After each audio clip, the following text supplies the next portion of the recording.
in the same, ain't no debate. Conclusion is break by the pound and food. Get it. Welcome everyone to MSI 2023 live from the Copper Box Arena in London. Today is LEC's second shot at taking down the LCK Overlords as the Mad Lions are facing none other than T1. Hello everyone, I'm Shox, joined by the wonderful Emily and Azael, who are new recruits to our desk, so give them an applause, please. Yeah.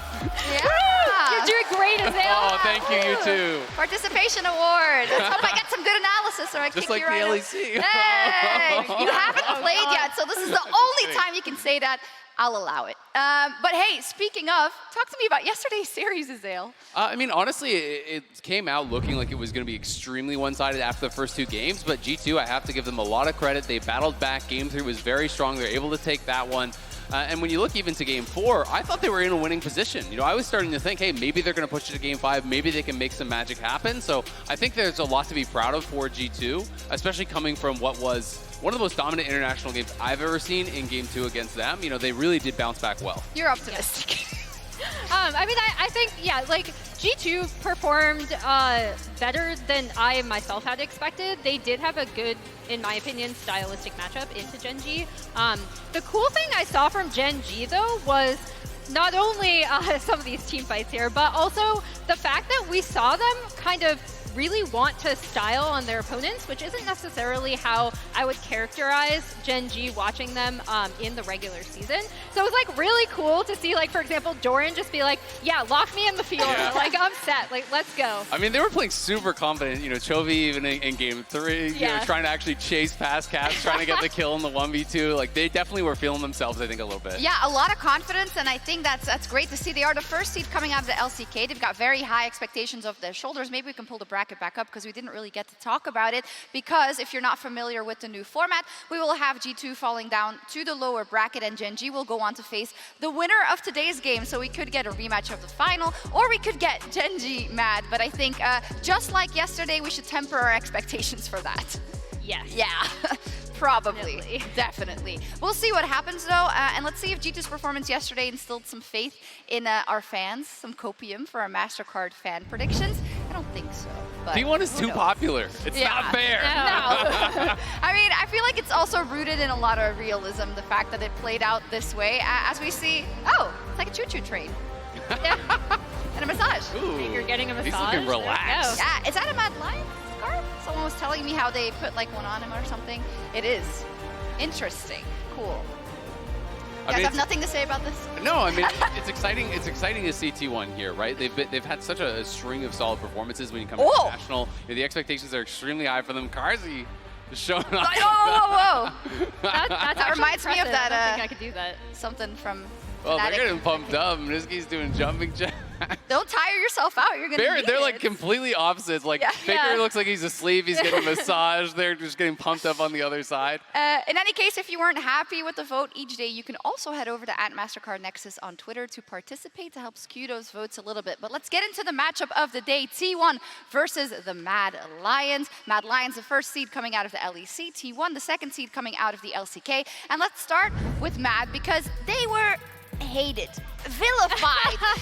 People did not want them to go. They were so angry. I've never seen anything like it. One of the weirdest things watching like Mad make their run to this MSI was watching the fan reaction being like, no, stop winning. Well, I feel like everyone at first was just, oh, they're just going to qualify on championship points. It's so undeserved. They're just going to fail like always internationally. But they really did defy expectations. You know, they had a really strong winter regular split, and then they got 3-0 in the finals. People saying, just like normal. But then you come into the spring split, they had a very weak regular season. They had to actually win a tiebreaker to even get into groups. But then from there, they fell to lower bracket. They won 2 best-of-3s. They won 3 best-of-5s, including taking down G2 and a reverse sweep in the finals. And they well and truly earned their right to be here representing LEC as the #1 seed. So I think it's a really impressive run, especially when it felt like the whole community was kind of against them. Yeah, you can't say that they didn't deserve it, but this was really interesting. Looking at the amount of best-of-5s they had to play to get here comparatively to Worlds last year. Yeah, I was going to say, how many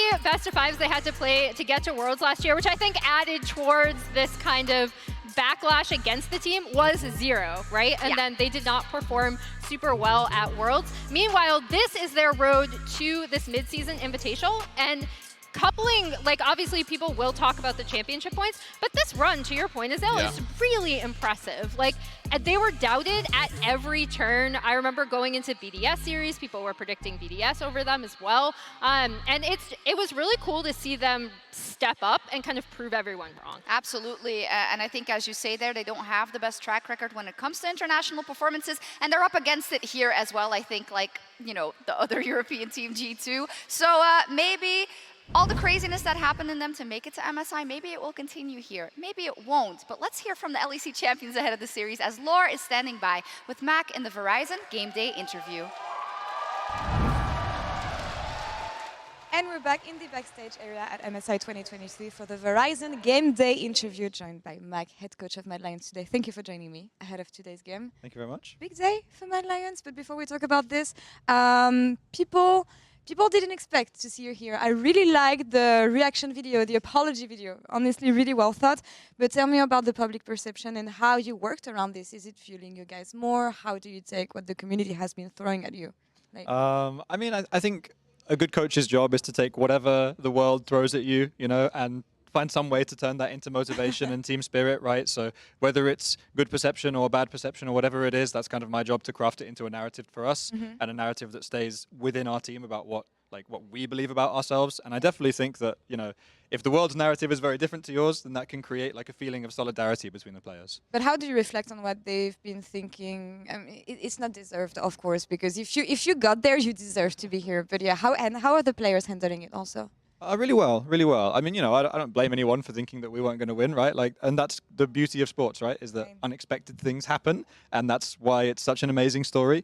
Like, you know, it wouldn't be an incredible story like what we did, making all the way from like tiebreaker for top 8 to winning finals, if it were easy to do, right? Like, it takes a lot of mental resilience, and it takes a lot of kind of camaraderie and togetherness and unity within the team. It takes a strong identity, and I'm just really happy that we managed to build those things together. It was an amazing run, and riding the momentum at the right time and catching it at the right time also is what makes teams successful. But focusing on today, if I'm not mistaken, you were part of the coaching staff with Splice when you guys faced SKT back in 2019 in quarterfinals.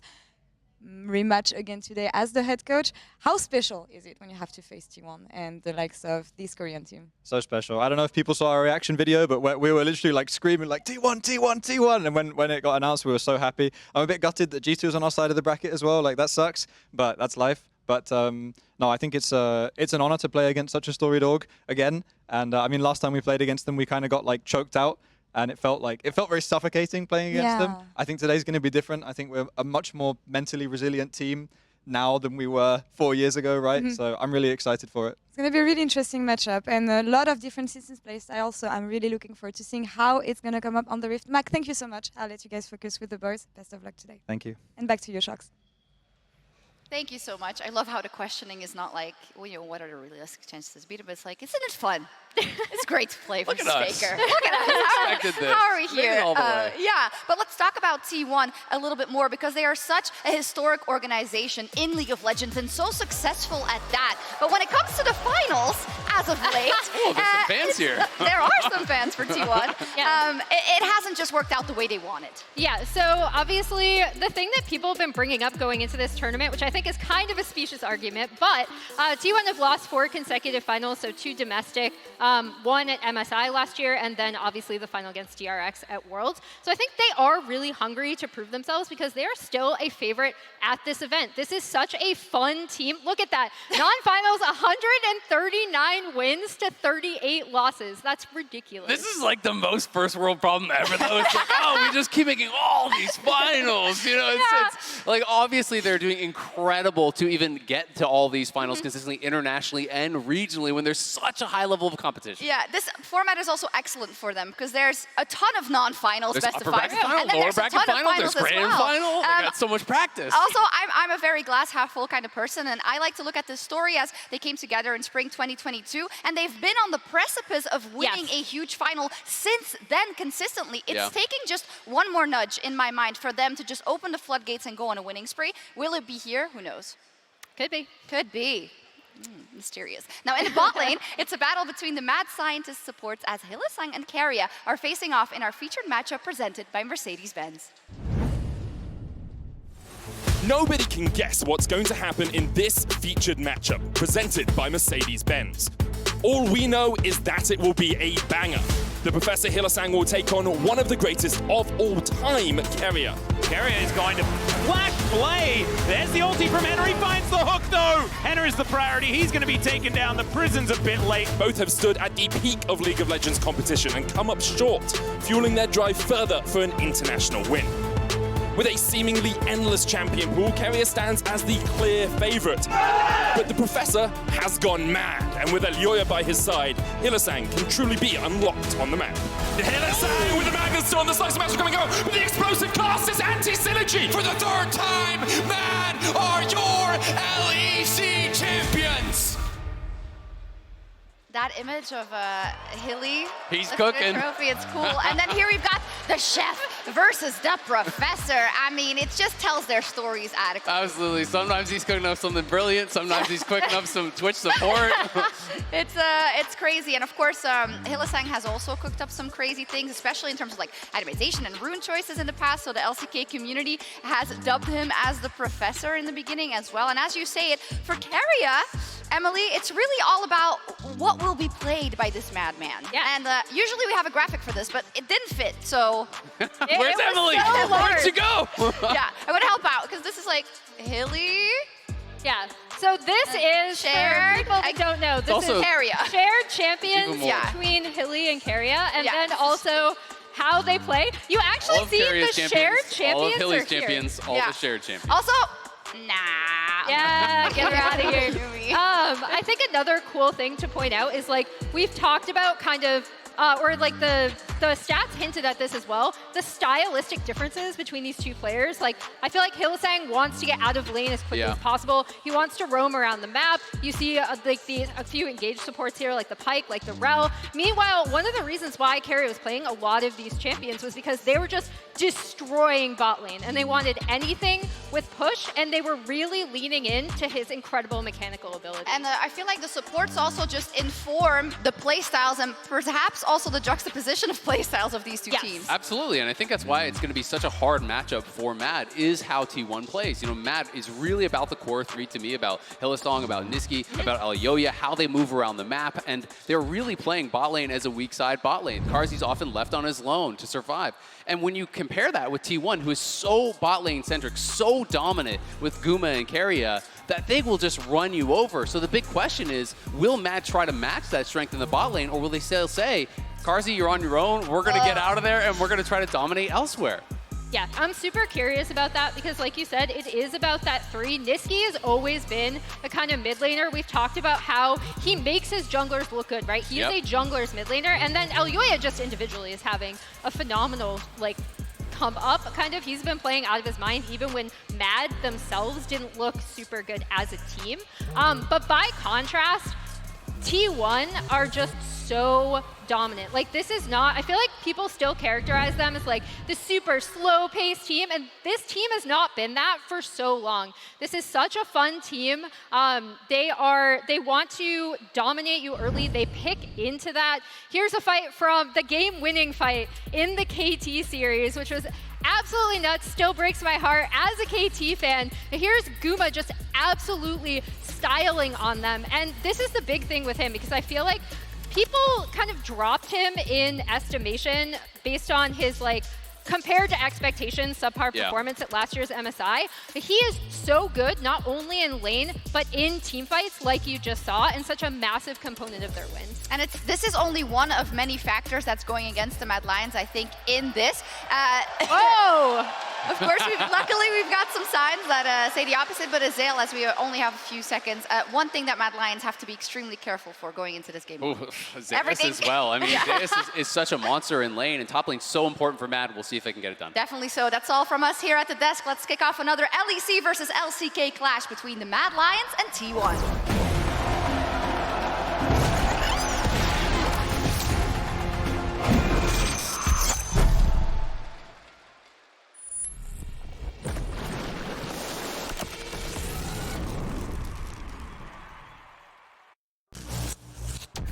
저는 이제 다른 팀들이나 다른 사람들이 어떻게 평가하는가는 그렇게 중요하게 생각하지 않고 그동안 우승을 좀 많이 못했긴 했지만 그것과는 상관없이 저는 이번 MSI에서 역시 저의 발전, 제가 얼마나 발전했는지 확인할 수 있는 그런 좋은 기회라고 생각합니다. I think for sure we're the underdog in this match. I think T1 players that are very capable and very smart. 6-0 and 2. Carrier, he's not done yet. He picks up the hook. 일단 MSI 참가한 서포터들 다 잘한다고 생각하고 장단점이 있다고 생각하지만 그 중에서도 제가 그래도 제일 잘한다고 생각하고 I think Carrier is probably the most talented player, at least in support role. He's maybe not as creative as me. Waiting for that fight, Dredge line connected, Hilly flashes forward, gets a multi-man knockup. 이번 MSI에서 제 실력을 보여드릴 수 있도록 최선을 다하겠습니다. May the best one lane win. My aspirations is always to win. Don't underestimate me. 저 자신이 어떤 모습을 보일지 좀 더 기대를 두고 싶습니다. You've awakened the demon.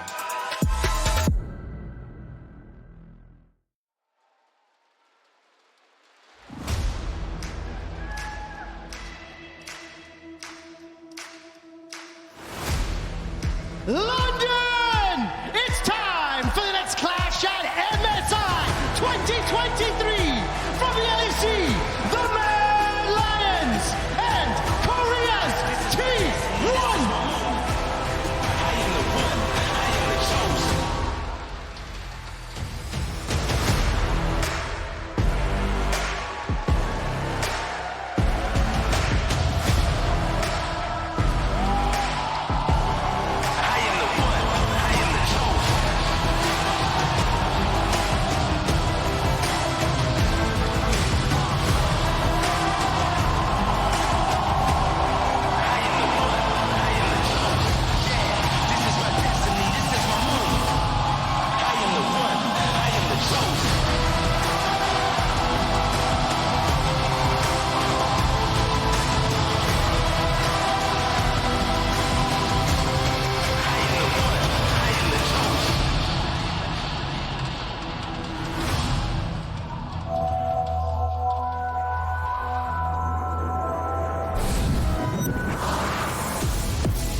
Hello, B's, G's, and NBs. Welcome to the Costa Desk.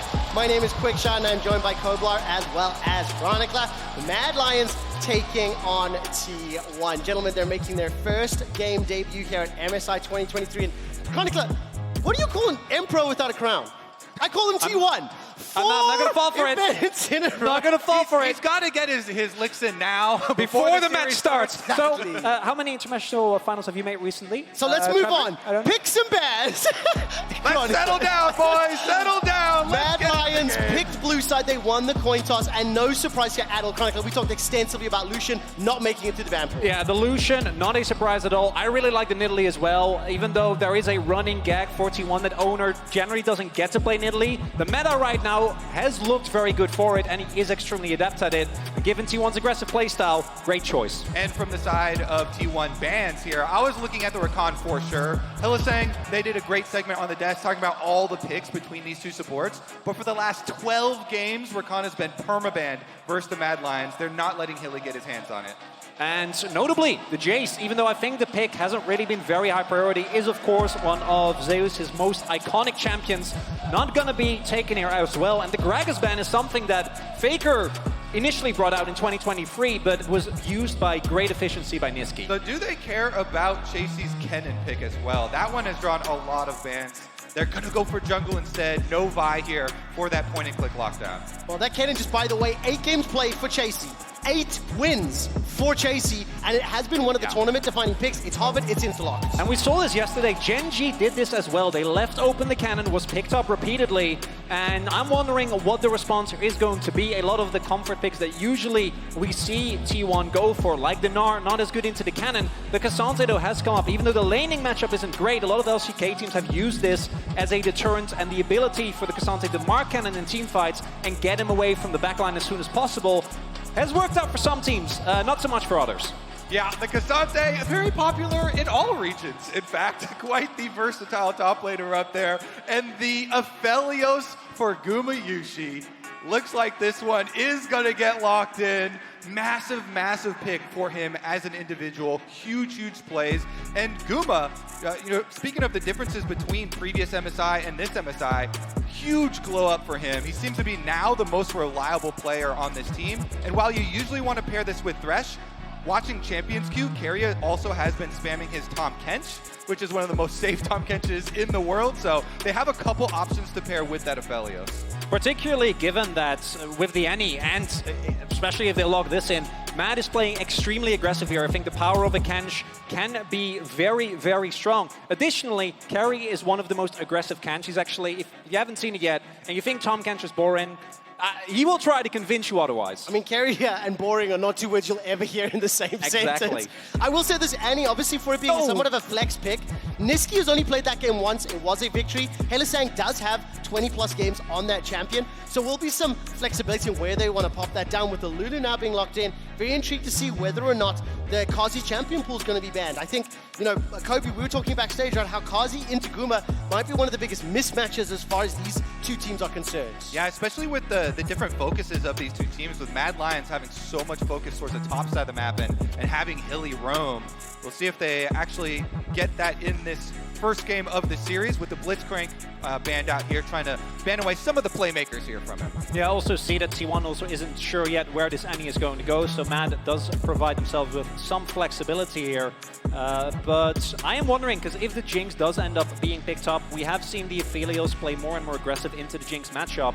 Saw an example of that yesterday as well, and it will be the Ahri ban finally coming through here. So versus Owner here, to wrap up the jungle bans, he has played a lot of Viego compared to a lot of the European junglers, so maybe Viego, the Wukong still up.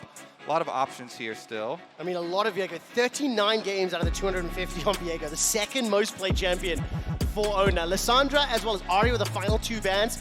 So with the Ahri being banned out, maybe assuming that Hylissang is going to be piloting that Annie in the bottom lane, Nautilus is locked in, so Nautilus mid for FLICKR. Looking likely here. Wouldn't put it past T1 to go for some crazy shenanigans, but picking up the tech that G2 debuted. Really high prioritization on that, as we saw in play-ins. I think the word debut is strong for me. I think Doinby debuted it. Okay, in recent times. Recently, and we get Zaya and Pyke, the professors in the building. Yes, yes, this is the one thing we wanted the most. Have some spicy support picks here. Hilly locks in his Pyke. That's the playmaker that we want. That's the roamer that Mad need to get excited about. And T1, they're going all in on Guma here. This is a full-on, particularly if this gets locked in, composition that is centered around keeping him safe and making sure that he can carry the team fight. Good luck with that one, because this Pyke is now going to be okay, very quickly.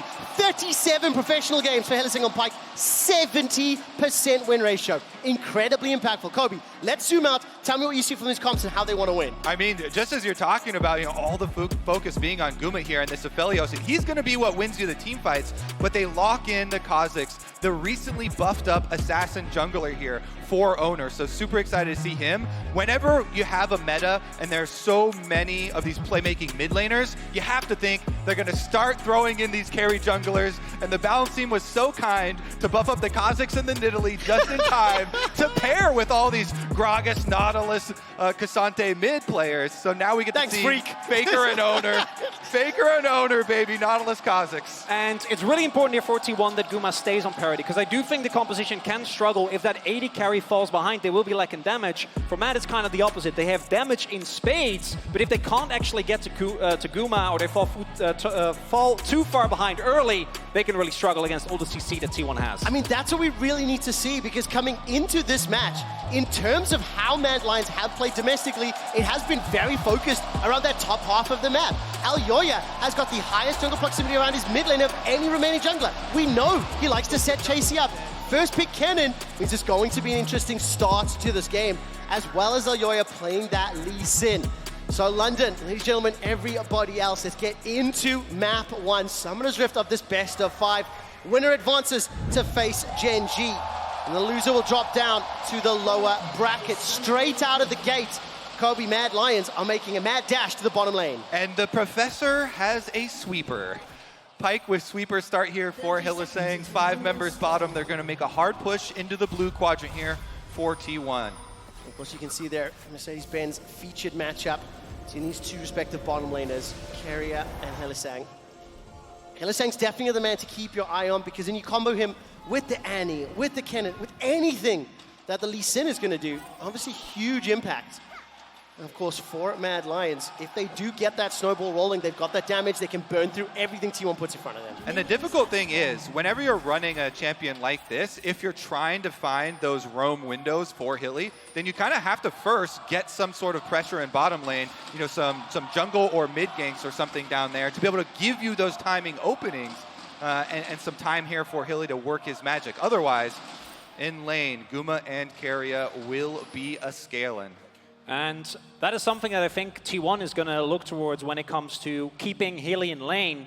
And when we look at what Guma and Keria have been able to do domestically, even after the AD carry support kind of ran out of meta, it was their laning prowess, which I think was one of the biggest pressure points that they could rely on, one of their biggest weapons when they did play against Gen G as well. And additionally, I'm looking towards the jungle, because Kha'Zix in particular, if he can get ahead with the amount of setup that he has, is huge. Oh, Bone Skewer connects. Guma's down. 200 hit points. London is going mad. The shield will keep Guma alive, and Kazi steps back. All right, Ghost and Heal traded for Ghost and Ignites. 100% accuracy so far for Hylissang. Nice. 1 Q, 1 hit, and it's a massive chunk of damage here onto Guma. Oh, forcing out the flash. Hylissang's training at Guma is the target. I am keeping my eyes on the minimap. Ono started topside, so will be potentially making his path down. If Hylissang and Kazi stick around, they could be in trouble in a few moments. This is why Hilly, with the most number of international games of anyone on Mad, they have so much trust in him. He always plays with so much confidence. In Guma, because he started Doran's Blade of Velios with only 1 potion, you got to go back to base. And if you'll excuse me for the briefest of moments, Mad Lions against any LCK team have only ever secured 3 wins, they've got 11 losses. Hylissang is an individual player, has got 4 wins and 6 losses, and he's looking to set it up again. Level 3, Aljoya. Ona nowhere nearby. Keria's got the flash, the little zoom, Sonic Wave into the Tempest Cripple, and immediately backing away. But the win here is still there for Matt. They've been able to zone up Guma. He is still level 1, and thanks to the cannon, he's going to get a little bit of this wave, but the aggressive start from Matter is going to put a T1 bot side on the back foot. It's quite massive here, and we're going to see a wraparound as well. He steals it! Aljoya Mad Lions investing a lot of time. So, a little bit not what we're used to seeing from the LEC. Time and presence in the bottom lane. I think when you are playing the Pyke, it makes a lot of sense. Keria just out of range there of that Bone Skewer, and Niski is in trouble. Got caught by the Dredge line. Kazi down to 200. He's still got the flash. Hilly's going for a swim, and it's Guma after the back, after the heal. That's now bullying the bot lane as a mad. Do want to highlight as well, Niski has had prio for basically the entire game up until this point, which also allows Aljoya, combined with the bot lane prio, to play as aggressive as he did up until now. Guma still being zoned off of the wave here. Yeah, and the reason why you see teams so often do these types of pressure plays on the bottom side of the map is because that extra reduction in champion damage for the first 5 minutes is not there on bottom side. So not only does he have the CS lead, but they got a turret plate as well, working right through that one with 3 people when the Lee Sin came through to zone them off. Now Niski under attack. He's got the flash available, will be using it, gets the stun below 100. First blood goes to Mad Lions. Another disintegrate connects. Owner's waiting for the cooldowns. He's managed, got the taste of fear. Down to 200. Aljoya goes away. Sonic Wave in. It's a double for the Lions. The Mad Lions are popping off in London.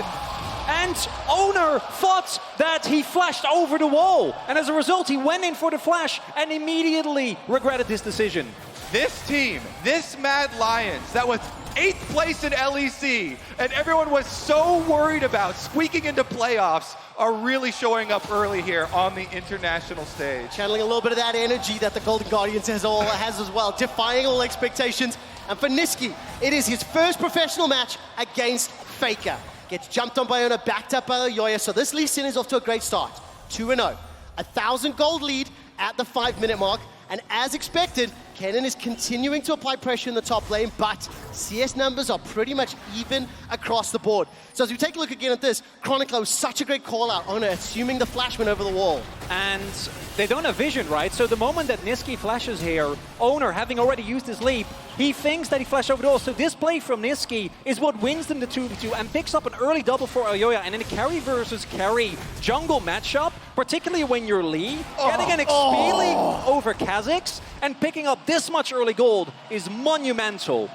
Look at Niski on your screen, very excited, very good start to the game. They need to continue this pace. Make sure they can control the likes of Owner, not allow Gumayushi to scale up. So every time I look at the minimap, I see Ayoya once again on that front foot. I think forward percentage for Ayoya this game is going to be off the charts. If you look at the bottom lane, Flash is not available for Guma. Niski's roaming down, Tibbers is up, and this minion wave is relatively strong. Kobe, I think they're setting up for a dive. They may not even need it. The feathers are available. It's Ayoya that snipes it. Now all of a sudden, Owner's gonna be the next target. A gigantic minion wave and carrier left alone underneath the power. What tastes purple, Hillisang says. The 4th of the game for the Lions. This is actually immaculate bot half of the map execution from Mad Lions. Super clean plays from Hillisang to set it up on the bottom side, get them pressure, executing in the duels in mid lane as well. They can transition this now into objectives and start stacking their dragons with the bottom pressure. Owner here is looking to steal it though. That's Owner hopping forward with that leap. Tibbers being helped out. Depth charge thrown, Dragon is helping out T1. Niski gets the shield, gets the bop on the head from FLICKR. T1 are on the board, flashing away to safety. Ayoya picks up the kill. Now Carrier is left for dead. He flashes over. Ayoya's gonna look for the Q, it's on cooldown for now. Carrier escapes. 1-for-1, the Dragon resets. So T1, they do make the sacrifice and get the 1-for-1 just to stop that Dragon. Now the timing window has passed here since Guma's back in lane. T1's bottom lane is pushing, so you have to reset yourselves as Mad Lions. So T1, they're doing some damage control right now to make sure the kills and the early gold lead doesn't spill over into objectives. T1 trying to at least get something back here, making use of the window that was prevented by Owner and FLICKR to get themselves a blade here. And if we do look at the golds, 500 gold deficit right now for Guma, but given the amount of waves that have already been denied to him by Mad Lions, now the end of the world with this ganks works as well. Find out, it's a level 6 on Ayoya. No flash available, and Gumia has been jumped on. Will be donated to Kazi. 100% kill participation for Ayoya. And as we said, this game coming in, Mad Lions needed to strike early, and they are doing just that. He's Gold Drinker. Yes, we're 8 minutes in. 8 minutes. Unbelievable stuff. 3,000 gold lead. Yeah. We saw the Kennen being locked in first, and immediately went, maybe this Kennen, we haven't even seen the top lane. They don't exist, Kobe. I love it because there are two philosophies with how you want to attack a strong opponent. Do you want to actually play to your strength and go to the top side that you've done for so much of the LEC? We're going to see the Rift Herald fight though. Niski ult. FLICKR, no flash available. He just gets run down.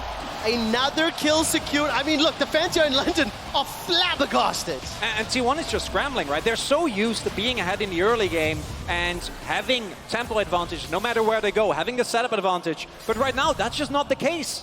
All right, 3 members of T1 in the top lane. Chasey, he's got his flash, he's got his ulti. Here goes Carrier, here goes Guma. Well, that's going on. Tower Place just completely conceded in the middle lane.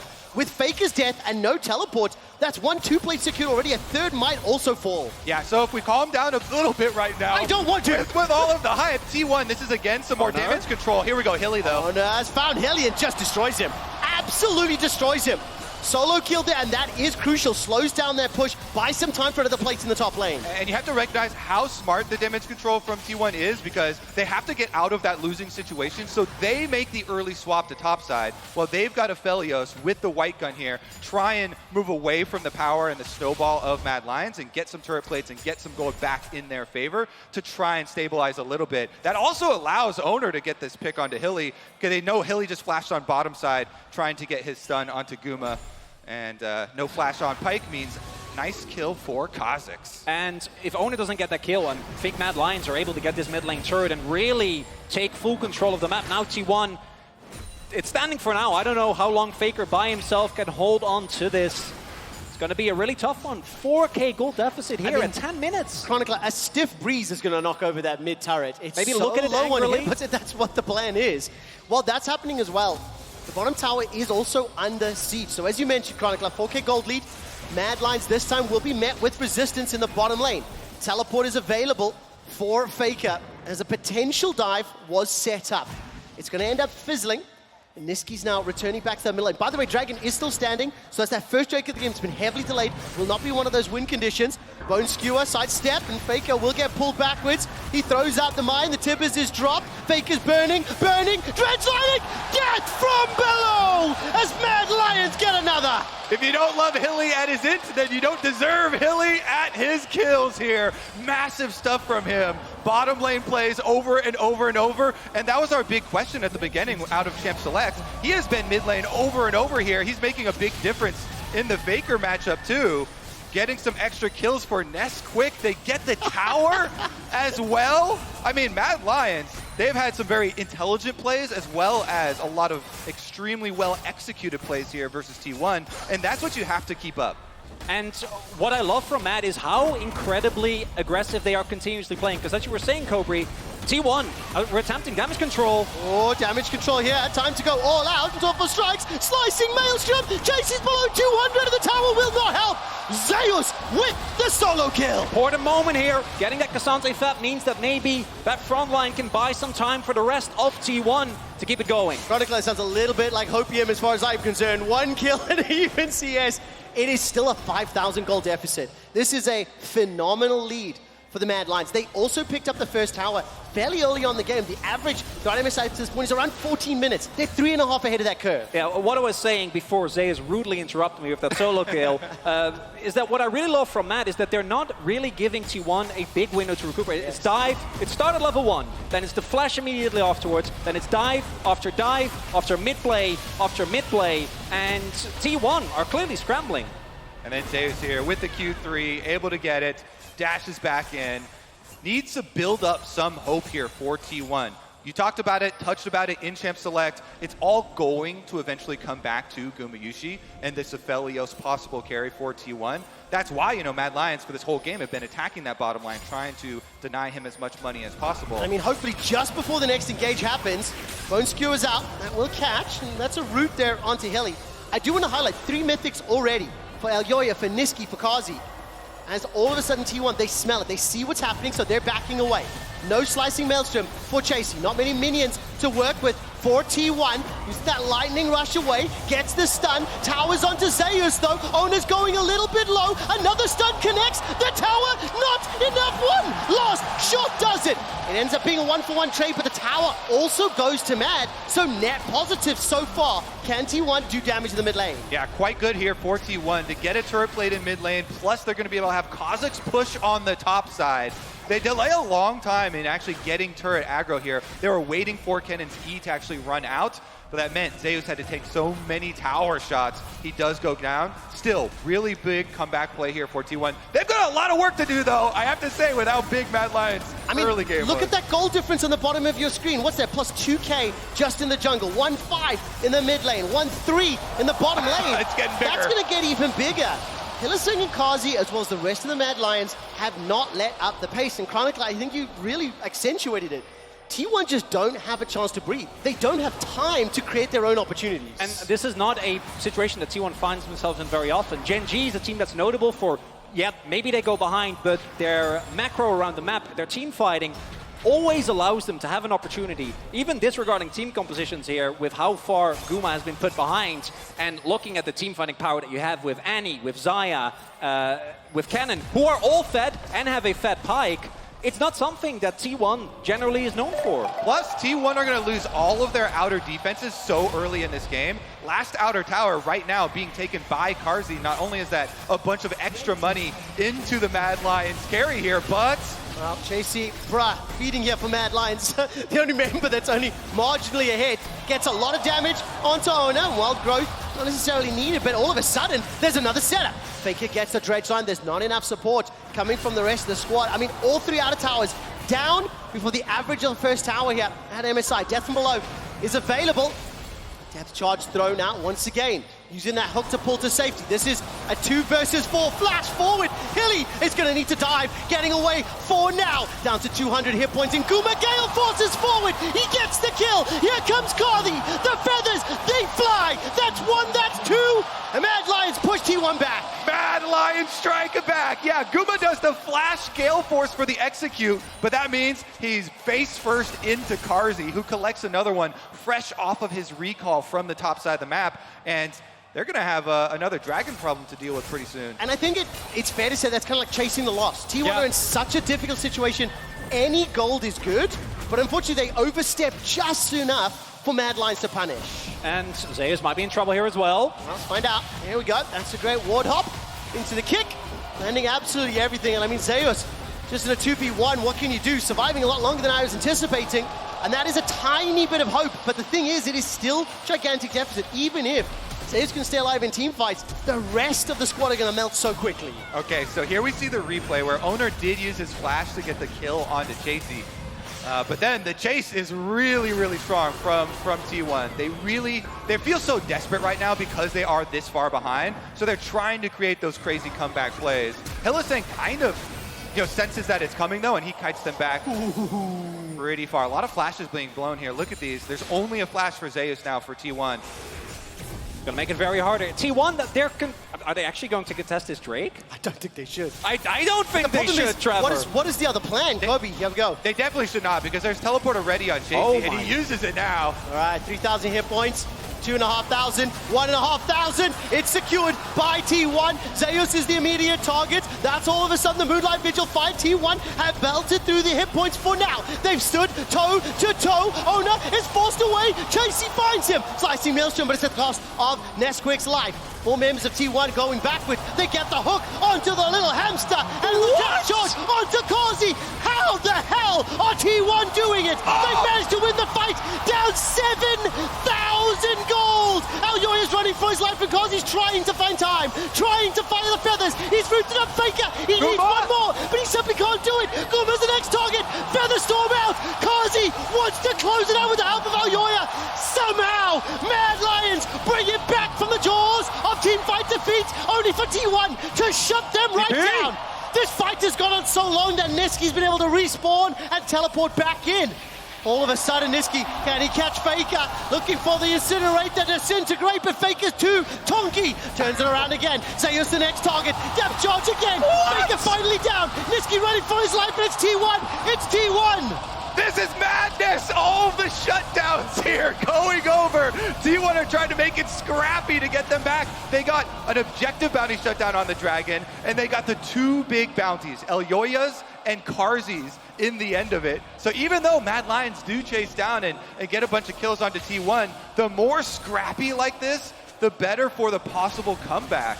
My goodness, that just got crazy. Even then, I've seen a lot of T1 Baron setups, okay, where I'm like, oh, T1, I don't know if you want to do that. I've never seen them contest the Dragon while being this far down and somehow kind of making it work. Like, Mad is still very, very far ahead, but T1, at the very least, are fighting back. Come on, Mad Lions into that fight. Let's not kid ourselves here a little bit. With a bit of luck, we can actually watch this replay. I mean, Kobe, how did it go so wrong for Mad Lions? All right, so initially, T1 is going to win the Smite fight here. Q plus Smite on Kha'Zix, really big burst damage, so he easily gets that. And then it's the big chase here. Elyoya in onto Zeus, but he dashes away, as well as the Polymorph following it up. Chasey goes in, he finishes off the Kha'Zix, then he's in the pit, and FLICKR hits him with the hook. Chasey walked up to try and get a Q for harass, but FLICKR getting that hook onto him on the front lines opens up Guma carry, and then he Gale Forces up to still have the extra damage and the angle onto Hylissang to get himself the extra kill. That's where the big problem actually emerged. Mad Lions, though, they still have such a Oh, but at what cost? That's Nisqy being caught out. He's taken down. The Moonlight Vigil as well. T1 have found another fantastic pick. That's the second time in a row, and I think in the previous fight, we saw Mad in a straight-up 5v5 front-to-back without a flank. Maybe for Chasey, T1 was able to match. Here, T1 is using the amount of CC that they have available to pick up individual targets and not giving Mad a time to respond. We need another play-by-play. 31 kills in 19 minutes. And T1, that goal deficit, I still feel like it should matter. I just don't think that it does. I love it. I love it. We were talking about it earlier before this series, but if T1 get behind like this, they're going to try and fight their way out. They are not going to try and minimize damage here. They're trying to fight their way out of it. It's up to Mad Lions here to get back on track. I am no longer believing in the concept of gold advantage in this game. Yes, I don't know what happens. I think, as mentioned, the big thing for me is that Mad does still have a really big map control advantage with the amount of objectives that they have. And I think what's very crucial as well is we have to keep our eyes on those flashes. Had Chasey had flashed in the Dragon fight, he could have got that slicing Maelstrom deeper into T1's team. Unfortunately, he didn't, so therefore it didn't have that same impact. Mad Lions are still up significantly. 4 towers to 0. That 5,000 gold we talked about, we're a minute away from the next Dragon, but we're not playing for Soul just yet. It'll still be many minutes before that's impacted. So here's what has to happen for Mad Lions. They have all of the playmaking flashes available. Chasey flash, Nisqy flash, Hylissang flash, all ready, and they have to be able to get Guma with one of those. If one of those players can make the big play with the Annie stun, with the Kennen stun, with the Hylissang hook onto Guma Yushi, then they'll get right back on track. They can win the team fight. They have to kill that Aphelios, though. It's my turn to have some Hopium, so we have 3 players, and they have to just get one. Hopium? That is what You're Mad Lions 5k are gold looking up! Also, Elyoya's going to have his flash soon, so you'll be able to add in the T1 hasn't taken a turret! Yeah, but chronically, T1 has taken multiple fights in a row. I will not get excited yet. Mad Lions, the pace is now slowed down. Because of the fact they have to push through those inner turrets, it becomes significantly riskier, as we just saw in that red buff engage, for the Mad Lions to press this lead further. Look at the bottom lane, teleports up for Chasey. He's pushing towards the inner turret, he's got some wards to play with as well. He's recalling here for a purchase to come in. What's he sitting on? What's he sitting on? He's got the teleport just back to the turret. Okay, so it's not going to be a deep teleport flank or anything here for Mad Lions, just the reset. And with the value that the Hextech Soul provides, the early play that T1 found, where they were able to deny that one dragon and delay that for, I think it was about 5 minutes, actually ends up being huge. Yes, the previous Dragon fight was... yeah, I think that might have played a small part as well, Kobe. I think the big one is the one that they just started 7,000 gold down in your face and then took and got the objective bounty. You can hey, those first 5 minutes matter, okay? Oh, gentlemen, this is such a great start to the series. Infinity Edge was just picked up the field. Guma, 2 items completed. Kazi's making his way there. The Baron has been started and the teleport's being channeled. Here comes Zeus from below. Dragon, Baron rather, not going particularly quickly as 5 members of T1 now stepping into the river. Okay, remember all those flashes we listed for Mad Lions. Oh my god, they're just gonna flip. It's 2,000! It's stolen! It's stolen! Elyoya misses the smite! All of a sudden for the fight! Annie is caught once more! Goes Golden in so much trouble, but FLICKR is the target. It's a 1 for 2 and Guma is untouched! Finally gets the kill back onto another, but it's Zeus and it's T1 that are cleaning everything up. Elyoya's got another 3 for 3, but they got the Baron as well. Hylissang's got that death from below, but nobody's in execution range. T1 steal Baron! Oh my goodness, I could not believe they actually just flipped that there against the Kazakhs. And Owner can get in there, no problem. The Q plus smite again. I don't know, why would you flip this? Start the fight! We kept talking about the flashes. You have a Kennen, you have an Annie, you have a Pike. Pick someone and murder them. This is something where maybe Mad Lions a little bit in their own head, a little bit excited. I mean, jumping in, 700 and just straight up stolen, Kobe. Nice stuff there from Owner. And then looking at the follow-up on the fight here, Zeus is able to kite it out again for FLICKR's hook. FLICKR hooks Nisqy basically 100% to 0, even with the stopwatch there. It was all Nisqy in the early game here. Big diff over FLICKR. He had the big brain duel where he flashes into the brush there. But since then, It has been team fight initiations from the Nautilus, these hooks that keep landing, and T1, they are marching right back into this game. And if Carzzy doesn't get that play, doesn't get the kill on Guma, like that fight is a complete wash. Yep. And T1 can pick up so many more Barons now, only 2 Baron buffs still on them. That's a good call out because yes, they got the injection of gold, but in terms of pushing power, it is somewhat limited. That Bloodthirster was secured there, as all of a sudden Zeus in trouble, pulled backwards, goes back out, Tibbers dropped. Niski forced a flash. This Annie is not having a significant impact. Dredgeline will take FLICKR to the tower. It's still standing. Baron empowered minion chipping away slowly. T1 have still yet to secure a tower. They will get the Dredgeline. Hellesang buys time with that stopwatch and now forced to run, but the tower is still the focus. And Mad Lions, they cannot stop this pressure. Yeah, hugely successful initiations from T1 again. They were able to chunk down Niski, force him back, as well as get the sideways ultimate out of Carzzy. That Xayah not nearly as safe as previously, and that allows T1, even without getting kills, to get 2 turrets with this Baron. Chronicler, a little bit earlier when I said to you, I will not get excited. That is why the goal difference this game is frankly meaningless. Well, what about me, Trevor? I was excited. That early game was exciting AF. Mad Lions, I want to see them pull it back. And here we are, and the gold lead at this point is negligible, Yes, right? Like 3K when Guma has an Infinity Edge is coming up on a 3rd item. In the grand scheme of things, isn't really going to matter. It's all about how the teamfight execution is going to come down. And if you're an LEC fan, you should be a little bit nervous because the teamfight execution has been T1 favored. What I will say, though, is throughout the course of this game, the first 15 minutes, dominated by Mad Lions, making proactive plays and landing them. Yeah. Then T1 was setting up their own fights, and they were landing them. So we haven't yet seen Mad Lions really execute a good team fight where they haven't been jumped on. They haven't been somewhat surprised. And it looks like they're setting up for this inner top turret. Yeah, they need to be the ones doing the jumping, Trevor. Those many forms of initiation here. Let's see. Siege on top side, though. They've got all 5 members. They should be able to bully this one down. Yeah, very quickly, in fact. Pouring through all 5 members. Flash is not available for anyone except Hellesang.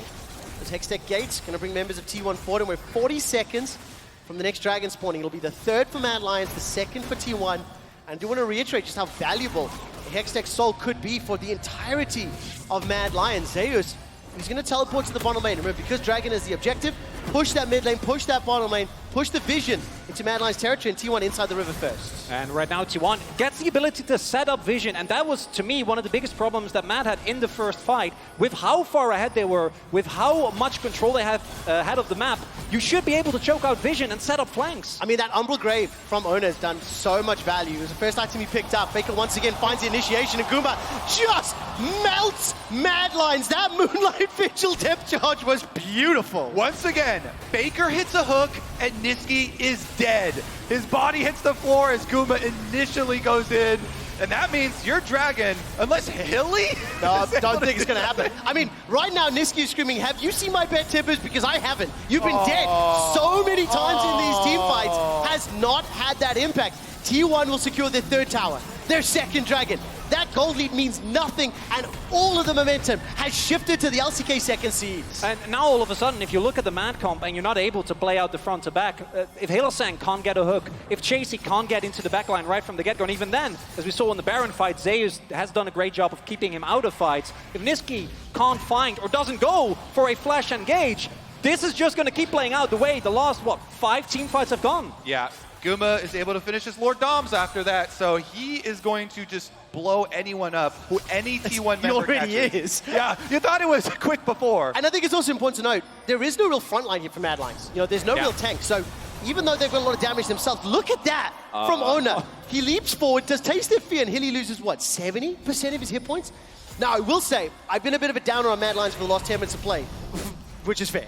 However, they do still have all of those tools. They now have their flashes available. So for the Mad Lions, while it is looking dire, we are still on an even footing, and if they can finally win the team fights, they can regain some semblance of control. Yeah, they have to be the ones using their CC to actually create these openings, though, because as you mentioned, they've got no tank, no front line. They don't want to soak any damage, so you have to create your openings then with the large amount of CC that you do have. And what's important as well is that T1 is also not giving Mad an opportunity, because ever since they've had the opportunity, ever since that one Dragon fight, T1 has basically just been grouped as 5. Like, they have not split apart at all. Yeah, look at the formation. They will protect Gumayushi with anyone else's life. Everybody protect the president here. As long as Guma is standing, T1 hopes are real. I mean, that is exactly how this comp's supposed to play out, right? And if everyone's focusing on Guma, there is the possibility for Oner to jump around. You know, he's got 4 kills, 2 deaths, 7 assists. He's been able to apply enough threat on that back line, closing things off. But look at this tense standoff. Baron is up. We're 3 minutes away from the next Dragon. It'll only be the 3rd for both respective teams. But we are also at this point of the game where if a strong team fight can be won, close enough to push towards the base, push towards those inhibitors. T1, they're set their sights on the Baron. Look at that damage! Oh my word, Kazi melting Zeus, but the dredge line connects, the Dragon's Rage has been used, Bone, Skewer, Flash, Guma, there's no one to jump back on him, and Hilly's the man that's targeted down. FLICKR gets another, Niski uses the Hourglasses to buy some time, but Guma has done it once again. JC with a slicing maelstrom gets at least a kill back, but Mad Lions are ace. And T1 are gonna get the Baron after that one. Mad Lions, they got their initial pick and they just saw the win in their eyes. They tried too hard, too far on the chase. You mentioned it. Hilly does get the pull, but nobody's there for the follow-up here. This pick, you need to be calm after this pick and go for the reset here. Take a look. Elyoya moves up. He counters FLICKR's hook with the kick initially. And then the distance is just too large here. Hilly does get his flash hook, but Karzi is clearing the ward, and then they get the follow-up. And crucially, even though here a lot of damage is going to the front line, look at Guma. No one is touching him, and as we said, you got to protect the president. If he's alive and well, you're in trouble. And if he and Keria get to flash forward in the team fight, it is saved a little bit there, as JC at least gets some money. They get the shutdown kill at the end, but it is going to cost them another Baron here. And that's 2 Barons now for T1 in a game that they were so heavily down. They've actually retaken the gold lead. They've evened up the Dragons. And they're going to finally get the last of the outer towers. Beautiful. The second Red Bull Baron power play being set up. Thank Mr. Guma. That damage is crazy. And please correct me if I'm wrong, but I believe this is the first time in 31 minutes that T1 are leading the game in gold. They are now the team with a 2,000 gold lead. They've got Baron on multiple members. It's T1 stepping forward. And Faker's Nautilus combined with Guma's Aphelios are so huge this game. The Magi Soul Stealer picked up for Faker as well. He's already got sickening damage and will continue to build that up. A number of pings there on that mid inhibitor turret to Mad Lions. They're trying to find that initiation. Yeah, Mad can't go for the Dragon here because T1 will just push them out. Oh, waiting for this initiation there. Elyoya is looking for the flank. Chases in the front line. Flash available to him, level 15. Slicing Maelstrom is up 2. Engage comes out. Bone Skewer backwards. Guma and the rest of T1 stepping onto the river. We've got this defensive flank, Kobe. No one's pulled the trigger just yet. Faker not going to find the dredge line this time. Elyoya's looking for an angle to get behind on Guma. They can't get it, so they pull Faker. Not the man that you wanted. Dredge line will connect. Kazi's pushed backwards. Moonlight Vigil gets him. He had Flash. He had Ghost. He had Featherstorm. And none of it absolutely mattered. T1 dominate once more. Faker hits those. Faker hits those. The Nautilus with the Evan Shroud damage amp, and Guma finishes that kill, no problem. Dragon picked up. T1 coming for your base. JC using that flash defensively just to get away from that Q3. Running for his life. No slicing mails from the base still available. Baron's still up. Chronicler, T1 have pulled this game back from the jaws of defeat. Yeah, I'm flabbergasted. I've seen T1 win a lot of games in a lot of ways, but this is incredible. It's the fact that they go this all in on Guma a year after he had a pretty lackluster MSI. Oh man, and you know what? Between then and now, things could not look different. Nexus turret number 1 has fallen. Nexus turret number 2 has fallen. 49, 50 kills in 30 minutes. T1 strike first. I'm exhausted. I'm sweating. That was exquisite, League of Legends. Oh, what an emotional roller coaster there. T1, they wake up live on stage. Yeah, that early game, I think we might see some pike bans, even though I'd like to see some Nautilus bans as well. Oh yeah, FLICKR, it was literally the complete swap with Healy having an incredible early game and FLICKR really getting caught out repeatedly, unable to get anything done, shoved in permanently. But then, when the team fights came around, it was the complete opposite. Healy couldn't get anything done, and FLICKR was hitting dredgeline after dredgeline, and those ultimates were humongous for the T1 victory. Yeah, I mean, this just goes to show, this T1 lineup, having gone so far, gotten to so many finals over and over, they're continually perfecting their composure on stage. Even when they get so far behind, they're still so focused in damage control, looking for areas for them to get back into the game. And then they force a lot of these fights, still being confident while being so heavily down to the Mad Lions. And then they have the execution to back it up. And I have to be very critical. Mad Lions demonstrates that they can generate a lead. They can execute proactive plays. They can dive over and over. But when we get to those mid-game skirmishes, too many times, proto belts, flashes, hourglosses were irrelevant. Too many times the crowd control hit. I mean, that final fight, I don't want to pick on him because he did have sums and ult up. That depth charge, it freaking telegraphed. And he still got tagged by it. That's simply unforgivable. And getting leads, they were able to get that done. But actually turning those into a victory, that's the big problem. Please, please, please, 4 more games of that. That was incredible. Get to the analyst desk to break down game 1. I need some fresh air because I'm exhausted.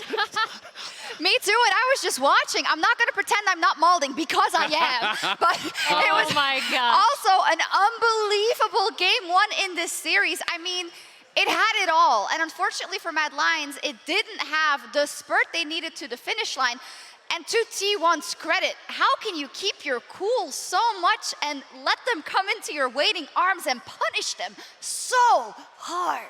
Yeah, I mean, I think T1 did a few other like small things in their mid-game to try to like mitigate the pressure, but this was fully within Mad's control, right? So let's start about how that happened, because I actually thought, we were wondering going into this game, okay, to your point, Azale, do Mad decide to match T1's bot lane prowess in the 2v2, or do they do the thing that they want to do? As soon as Hilly locked in Pyke, we were like, okay, you know what? They're going to be diving bot. And their early game setup with Elyoya, with Niski on those roam timers, just they had complete bot side control, and Gubayushi could do nothing. Yeah, absolutely. I mean, the early game was fantastic. They more than matched the early game for T1. They were blasting them. Like, at 13 minutes, it was looking like an absolute shellacking. It was looking like it was going to be an easy first game win for Mad. You know, this play from Niski was brilliant. You know, the flash into the brush made Owner think he had gone over the wall, baits out that wasted flash. They'd already been winning in the 2v2, putting pressure onto Guma, and then they're able to snowball that by bringing down Elyoya, bringing down Niski in what is kind of a classic Mad move. Yeah, I've talked about this before, how Niski, again, is a jungler's mid laner. Throughout his entire career, he's had a really strong understanding of when to go on those roam timers. And again, they just had complete control of this side of the map, and we're really making sure that Guma's Aphelios could not get ahead. And Emily, as you said, we're going to tunnel hard, and rightfully so, on some of the oversteps from Mad Lions later, but you said that T1 here is already planting the seeds to make sure they stay in this game. How is that? Oh yeah, there were a whole bunch of like small things they did, like basically trying to rotate Guma around the map to try to get plates top when they could. Even if they were trading a kill back with Mad, they were like, okay, you know what? This is still technically a losing play, but we're trying to mitigate it. We do need to feed, you know, Gubayushi some gold elsewhere. Here though, look at Elyoya's early game. Again, Mad Lions' early game and early preparation for T1 specifically was really impressive. It was really impressive, but it wasn't enough. And Azale, we were watching the game together, and what did I say? You said it's a 6K gold lead, nothing can happen, and I said... I didn't say nothing can happen. You said, okay, it looks really good, and I said, well, Mad sometimes have a tendency to overstep, and when there's no discernible things to play for at some points in the game, you just saw, I feel, that T1 never really lost their confidence. No, not at all. And I mean, I think that they were always still playing to win. They were always willing to try to take those risks because they were in such a bad position. Yeah. They have to take some risks. They have to look for fights that are going to look bad and hope that they can outplay, and they were able to do it. Yeah, and every second counts, especially in this next one. Thanks to the reliable Cisco network, T1 find a huge team fight at Dragon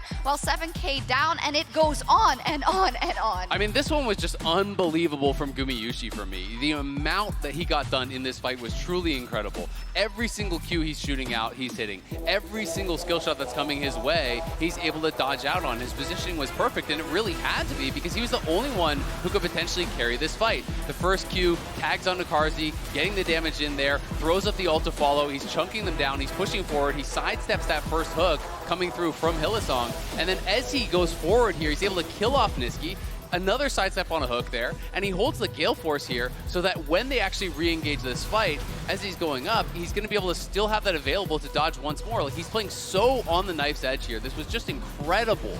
And everybody watching, I think there, it had a shift and said, well, this might not go the way it looked like it would be going.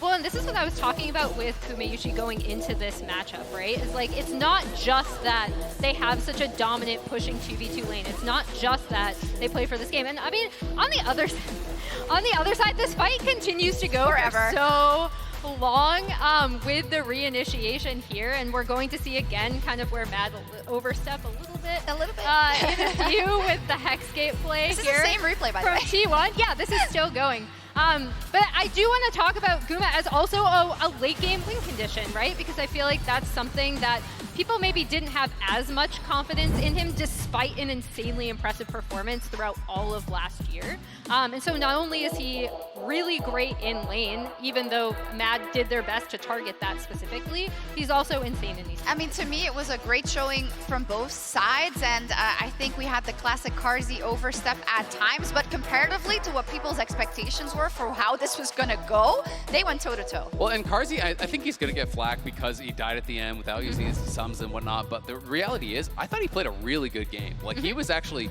carrying in some of those fights. He was making a lot of plays happen. It was really, really impressive overall from him and Hilly on that bot side.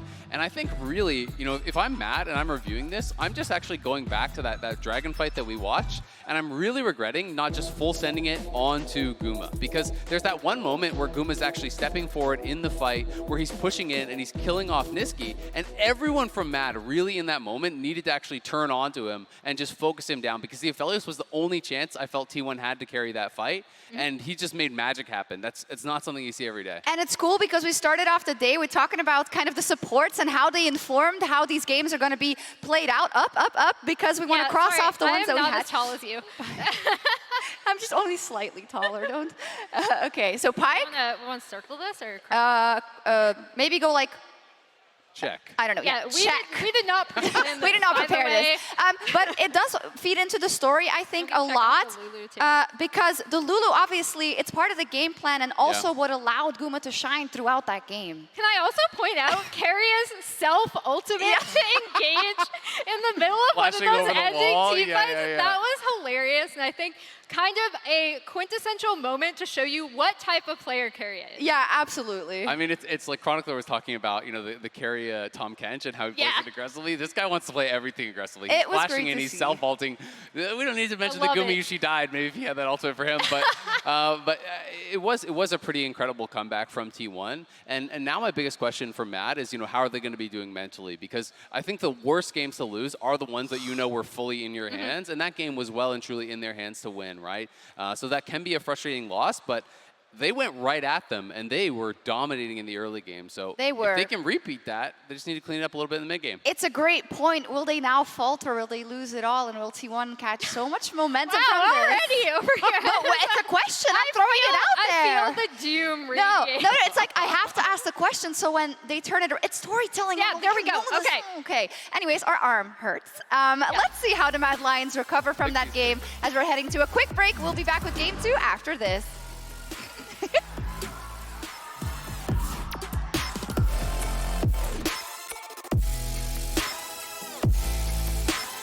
Now Nisqy under attack. He's got the flash available, will be using it, gets the stun below 100. First blood goes to Mad Lions. Another disintegrate connects. Owner's waiting for the cooldowns. He's got the taste of fear. Down to 200. Elyoya goes away. Sonic wave in. It's a double for the Lions. Let's go! And this minion wave is relatively strong. Kobe, I think they're setting up for a dive. They may not even need it. The feathers are available. It's Elyoya that snipes it. Faker's burning. Dread sliding. Death from below. And Guma's the next target. Feather storm out. Carzzy wants to close it out with the help of Elyoya. Somehow, Mad Lions bring it back from the jaws of Teamfight defeat. FLICKR gets another. Niski uses the hourglasses to buy some time. Ranguma has done it once again. JC with a slicing maelstrom gets at least a kill back.